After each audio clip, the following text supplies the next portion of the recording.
Why, hello everyone. Welcome to the program Illumination. We come usually from the library of Sunset Lodge 369, but if you're watching on YouTube, you'll see we're in a totally different setting. This is actually the lodge room itself of our lodge, and we're getting all set up for a live stream tonight. We're having a philosophy club meeting tonight, and it's going to be live stream. If you want to check it out, you can also see that on our YouTube channel or go to our website and see it there. Thank you for being a part of this. My name is Les Jones, and our producer, he's normally behind the door, but I see him over here to my left, is Brother Michael Wallback. If you want to get in touch with us and see things, you can reach us two ways: via email at sunsetmasoniclodge369@gmail.com. That's sunsetmasoniclodge369@gmail.com, or you can watch the videos also at our website, which is sunsetmasoniclodge.org. That's sunsetmasoniclodge.org, and you can see not only our show, but other live streams that we have along the way. Our guest today is someone that I really look up to, and I've been wanting to have him a part of this show for quite a while. He serves as the secretary of Pleasant Hill Lodge, which is the first lodge I became a member of, and I'm now also a lifetime member of that lodge. He's also a member of the Tomball Lodge, too, and both of those are in Texas, and I'm very honored to have as our guest Brother Otto Carl. Brother Carl, how are you doing today, sir? I'm doing fine, Les. Thank you very much for the introduction and all the flowers you've sent this way. You earned every one of them, my friend. Thank you. Thank you. Well, I just want to find out, I'm going to find out a little bit about you. Where did you grow up, and where did you go to school and so forth? How about your time growing up? I was born in Houston, Texas.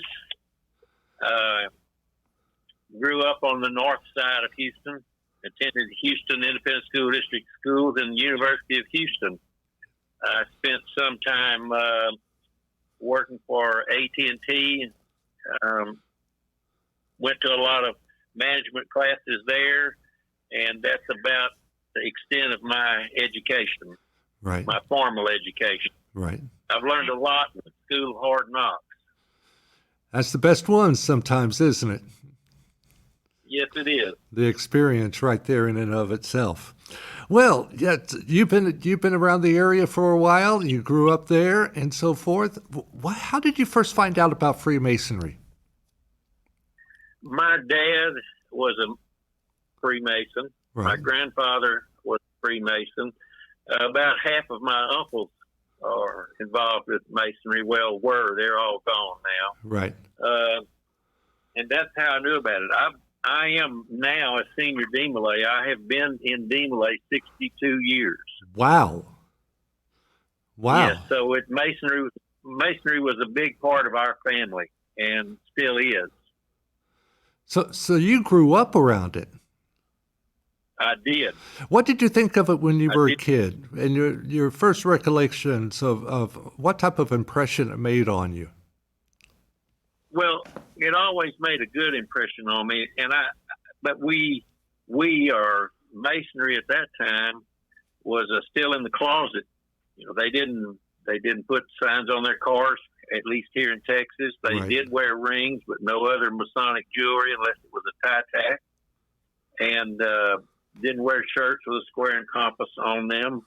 And so we didn't know. I didn't know much about it, but I knew that the men who my dad associated with, who were members of the Masonic fraternity, were all good men. Yes. And a lot of his friends were. Let me give you an example of one of the things I saw when I was a preteen. Right. One of my dad's best friends lived in East Texas, and he worked at a sawmill. And we're talking about in the late 40s or early 1950s, and this man was injured on the job. There was no such thing here as workman's comp at that time. Right. And we went up there to visit, and this guy's sitting on the porch, sporting a broke foot, can't work, family's just about starved out. And so when we went home, my dad never went to the grocery store, but he started going to the grocery store with my mother. He didn't know what to buy because he didn't do that. I guess men didn't do that then. But when Right. she put something in the basket for our family, he put something in his basket for that family. And when we got home, he and I took it up there, and he did that every week for months. And we were not a wealthy family. You know, it was hard for them to do, but my dad said, this is what I have to do for a Brother Mason. And so that was another thing that impressed me, seeing that one brother helping another firsthand. You know, it's really good. I love the lessons we learn in the lodge, but I tell you, I love seeing it in action in the world. Man, that's awesome. That's awesome. Well, okay, you were in the Demolays, correct? How was that for you? Yeah, it was great. It was a good organization for young men. At one time, the chapter that I was in had 165 members. It was one of the largest in Texas. Yeah. And we met at the Melrose Masonic Lodge building in Houston, and always had the influence of Masons there with us, not just the chapter dad and assistant chapter dad. Lots of Masons attended and helped us with the fundraisers and did everything they could to set a good example for us. Well, yeah, it's easy when you got a lot of great young men that are willing and wanting to learn too. So you kind of grew up around it, and then you're in your youth you actually took off with it also. Was it kind of a natural thing when you turned what was it, 18 or 21 back then? It was 21 to petition, but I did not petition for membership in our great fraternity until I was 39 years old. Oh, really? What was the what was the what? I've only been a Mason 36 years, Wow. and Wow. I just I really don't have an explanation for that. Right. I was raised in a family. I can give you all the excuses that everybody uses, Right. but I just didn't take time to do it. Right. I do understand. As you know, since you see the records all the time, I became a Master Mason here at Sunset Lodge back 7 years ago. But I received my first degree back in 1976. So I went a long time going from first to second degree. So I understand how that goes. I'm glad I'm not the only one in that along that line also. But that's good. And so go ahead. We have several brethren who have come into either Pleasant Hill or Tomball, Right. that have been an EA for 15 years, 10 years, 20 years, and then they finish their work. And I don't know why they didn't. When I petitioned, that's what I did, and I worked on it until I was a Master Mason, and I've been learning ever since that time about Masonry. Yes. Well, I pretty much see that I wasn't ready for it, Brother Carl. You know, I just was not ready for it, and I came into it when I was ready for it, and I have no regrets. That may be the same thing with me. I wasn't ready. Yeah. I suppose. As I said, I can give you all the excuses that people use. However, I can't name one, but I think that's probably a good example of all of them. I wasn't ready. Right. Because it's a big deal, and I'm glad I did it when I did it.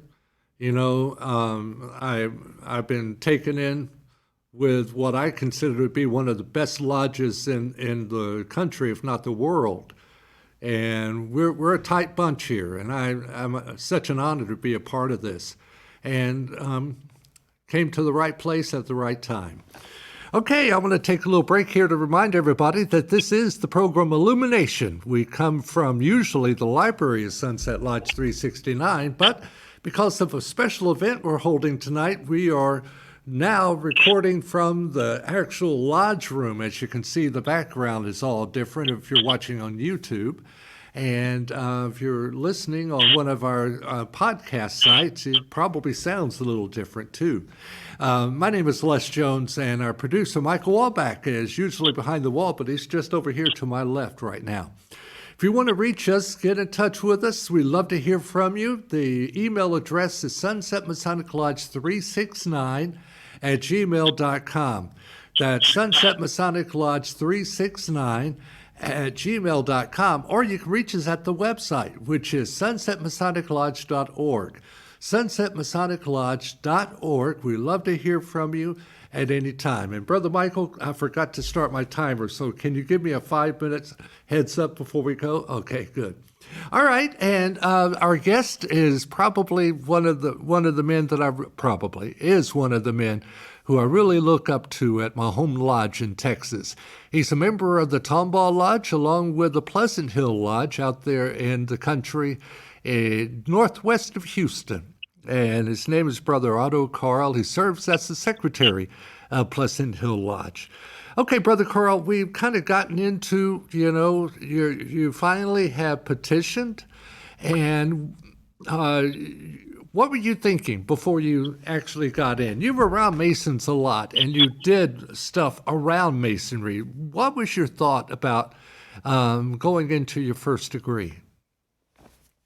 Well, I saw the good in the men in my family who were Masons and the men in the community who were Masons through GMLA. Right. And at the time that I petitioned and received the entered apprentice degree was in Junction City Lodge in Junction, Texas, out in West Texas.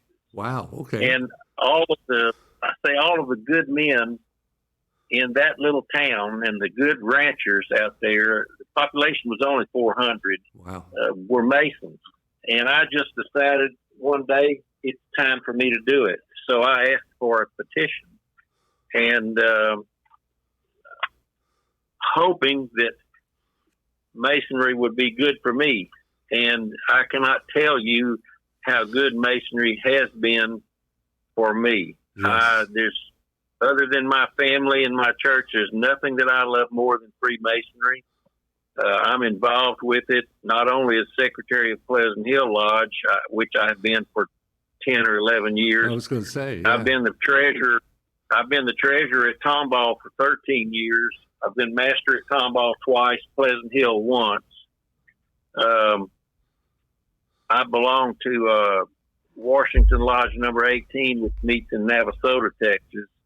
And I'm also the junior warden right now at Tranquility Lodge. Maybe some of you there have heard of Tranquility Lodge. It is a humanitarian lodge. How's that different? And it's not a regular lodge. We don't put on degrees. You have to be a master mason in good standing in another lodge anywhere in the world that is in fraternal relations with the Grand Lodge of Texas to be a member. Right. And we have 1,300 members in Tranquility Lodge. Whoa. And we try to raise a little money. We send some teachers to NASA down at near Galveston, Clear Lake. Yes. And we send some students down there to classes in the summer. That's what Tranquility Lodge does. Wow. Yes. And so that's great. I suppose Mason, besides my family and my faith, Masonry is what I do. Now, that's awesome. Because I love it. Yeah. Because I love it. Anybody that's active in it does it because they love Masonry and what we do.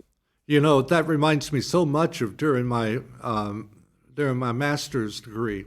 I was getting my master mason, and Brother Michael came up and basically gave a little speech to me.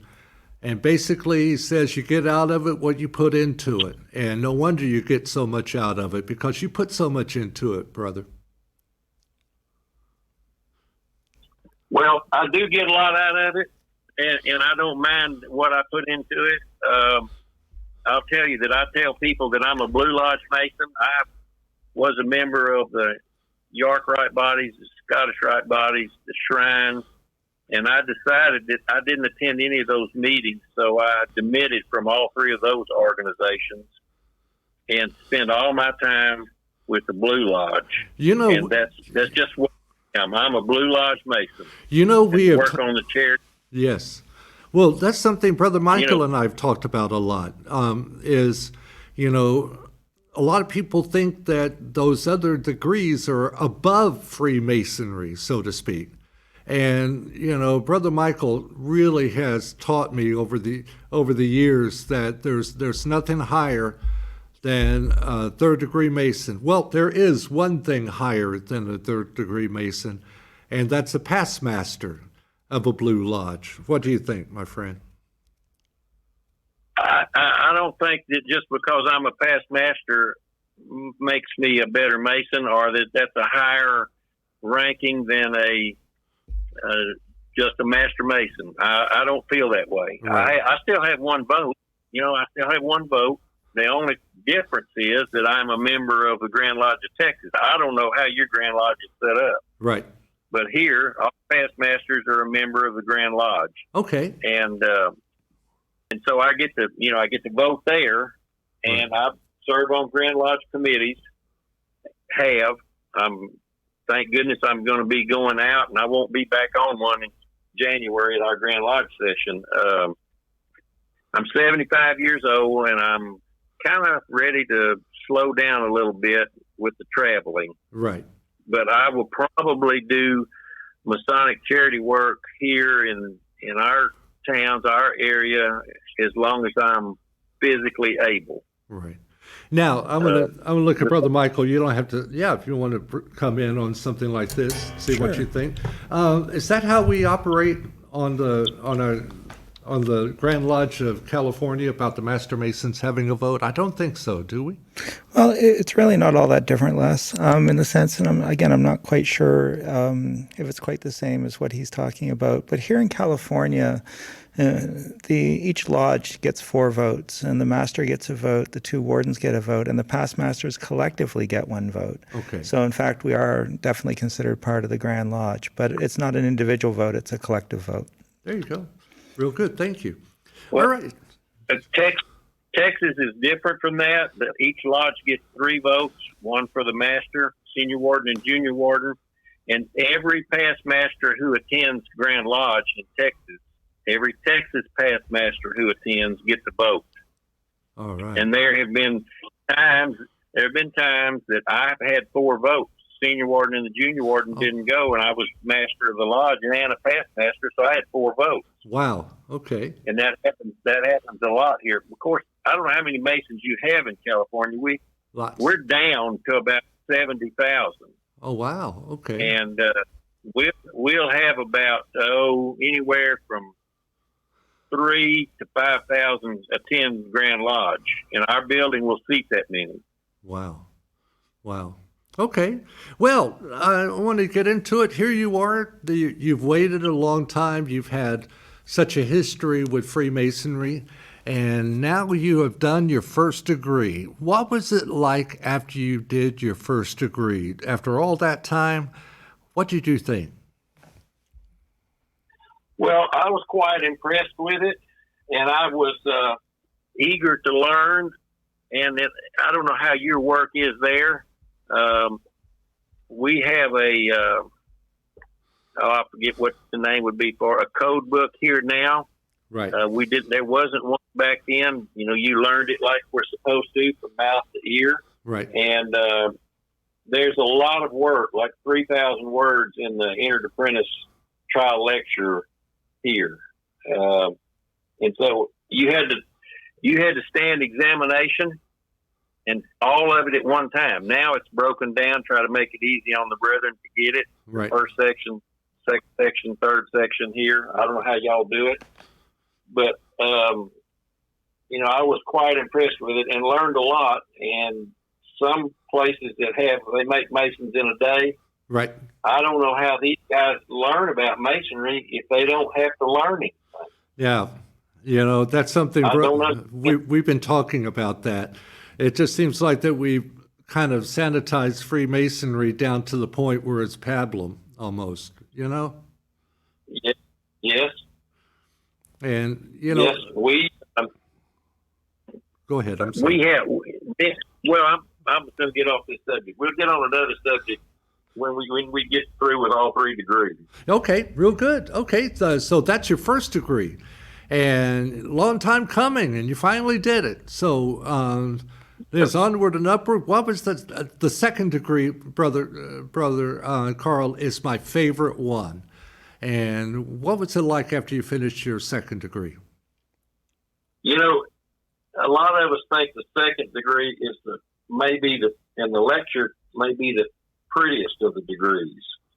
And of course, I was eager to learn. Yes. And then, with the trial lecture being repetitious from the entered apprentice for a good part of it, and about half as long, maybe. Right. I was eager to learn, and I had a good teacher. He didn't just teach you the work; he taught you what it meant. So that's I think an important thing. I think that's the most important thing, you know? Yes. All right. Now, so we've got our first and second degree, and then there's the big one, the Master Mason. What was that like when you finally became a Master Mason? I had no idea what was about to happen. That's all I'm going to say about the actual degree. Right. Which is the way it's supposed to be. Right. And but then, you know, I was very proud to be able to wear a Masonic ring. After the degree, my mom and dad were out there from Houston so that he could attend that. And he reached over.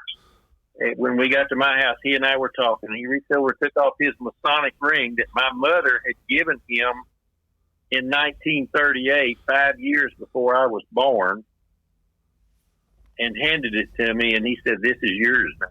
Wow.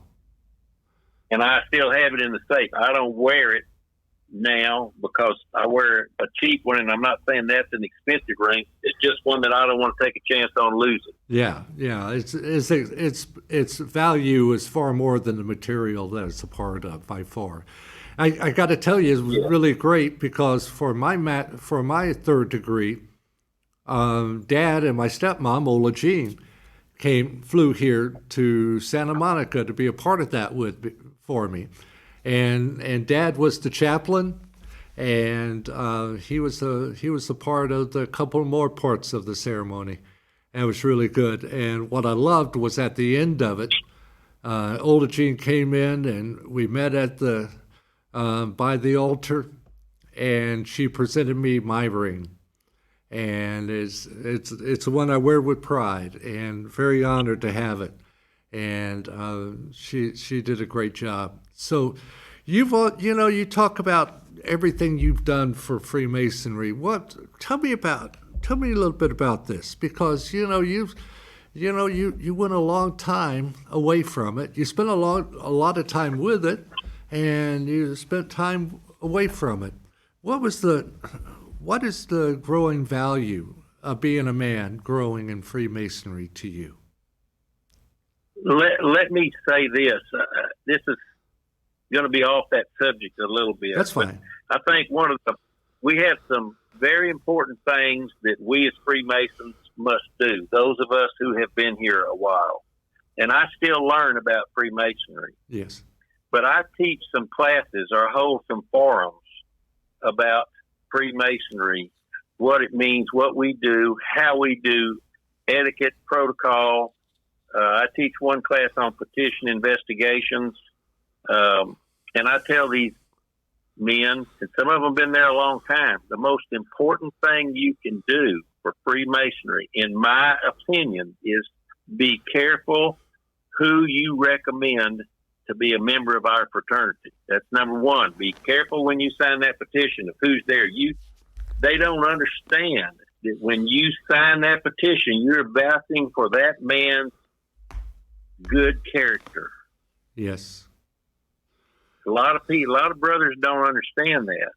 And then when you're on an investigating committee, you must do some digging.